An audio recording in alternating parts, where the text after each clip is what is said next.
Colorado Freedom Memorial. A scant block north of Buckley Air Force Base takes one immediately out of residential and crowded neighborhoods, instantly into a sparse, open portion of Aurora dotted only with light industrial buildings.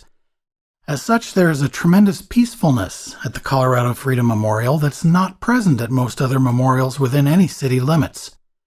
Industrial lights peek through the night from nearby parking lots and security lamps, and like so many other places, the lights are of varying colors.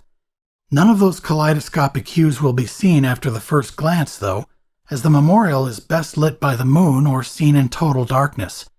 The flagpoles have their own lights, but the glass itself is lit only by a small blue-green glow emanating from the base of each pane.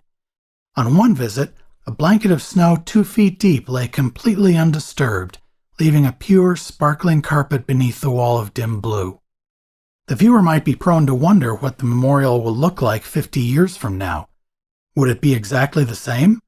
Or would the American circumstance cause it to be twice the size, remembering even more fallen? 4 times the size? How many names do we need to memorialize as a loss, instead of remembering them for what they might have done for Colorado and the United States had they not been struck down? The vast majority of markers around Colorado tell stories of great men and women who tried and succeeded in blazing a trail for those of us who live here now. Obviously, those who died in service have done something similar, yet it seems wholly inadequate to thank them for dying, particularly in far-off countries. We should have been able to thank them for their achievements later in life instead. In order to truly honor and pay respect to the fallen, we must look at how we treat those who have returned from battle, stripped of the ability to do those wonderful things in life that they had so hoped to do. And we must strive to prevent the need to send more away. Over 6,000 names adorn this striking glass-paneled set of walls, representing every Colorado resident of every branch who died in service to their country. Around half of these people never even returned home. They were instead buried in overseas cemeteries, lost at sea, or otherwise not recovered. This meeting spot allows family members as well as the general public a spot to gather to remember even those who never made it home. The grounds are almost always quiet here.